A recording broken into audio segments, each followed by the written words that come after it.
Every cycle, the same thing happens. Conservatives think they're riding this wave. They flood the zone with culture war garbage. It feels great in Alberta. Everything is going good in rural Ontario. And then it completely face plants on the night of the election.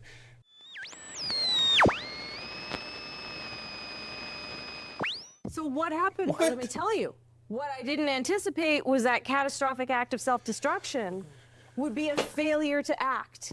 And the failure to act was meeting Canadians' angry, nationalistic, emotional. Oh, so she's saying he did do a catastrophic act of self-destruction. That's what the conservatives are.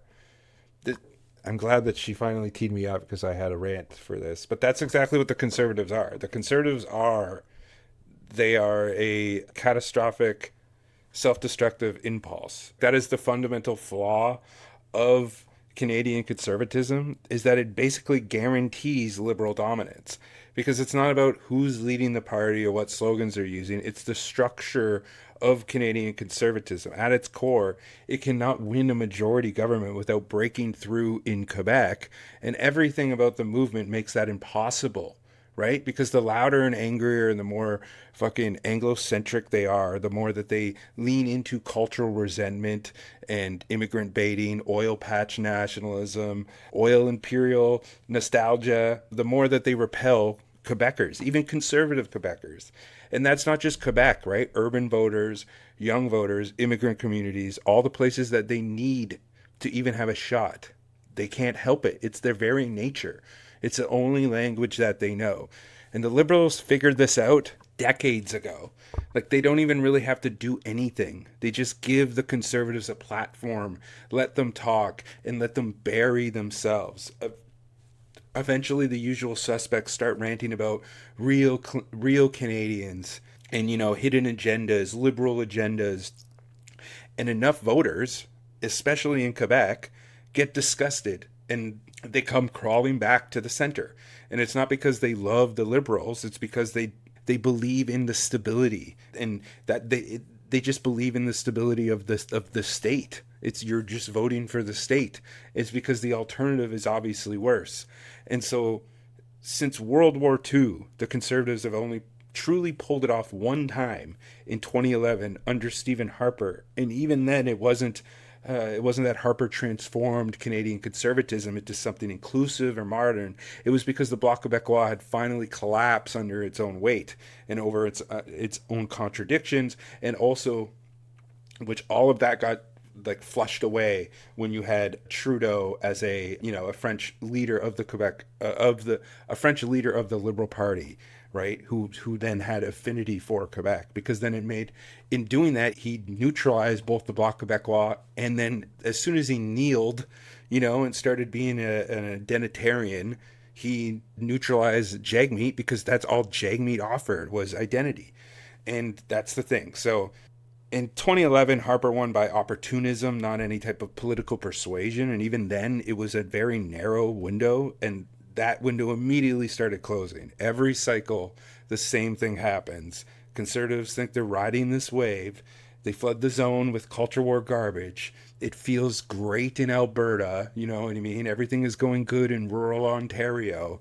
And then it completely face plants on the night of the election. Quebec voters, even the ones who are conservative by temperament, take one look at this brand of conservatism and looks away.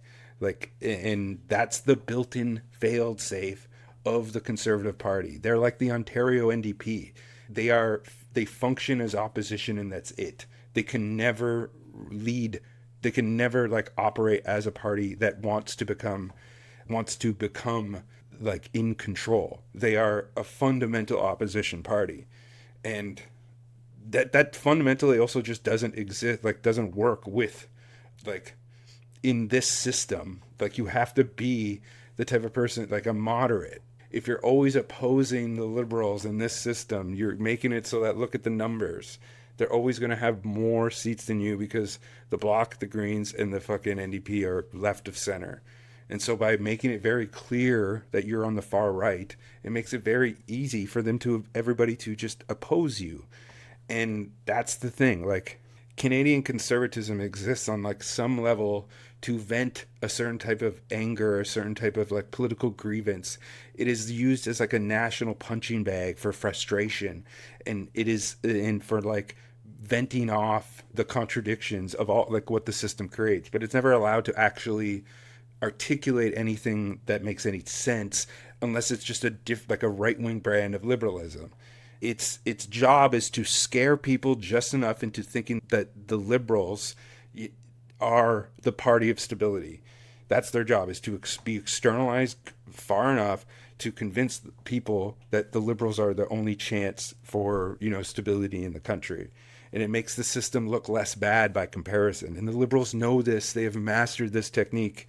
They barely try anymore. They don't have to offer anything. They don't solve anything. They don't fix anything. They just let the conservative base get loud, wait for the inevitable overreach, wait for, whatever racist comment or some apocalyptic meltdown about trans kids or carbon taxes or pipelines or whatever it is, and then you pose as the safe, boring alternative to that. And so Canada drifts on as this radical centrist party, radical centrist state, stuck between a party that can't shut up and a party that can't do anything, like anything that materially benefits anyone besides the people in power. So one side literally exists to lose, the other exists to survive, and the country exists to just wait and to let the status quo tick on and just hope that a better option shows up, when the better option is like us. Anyways.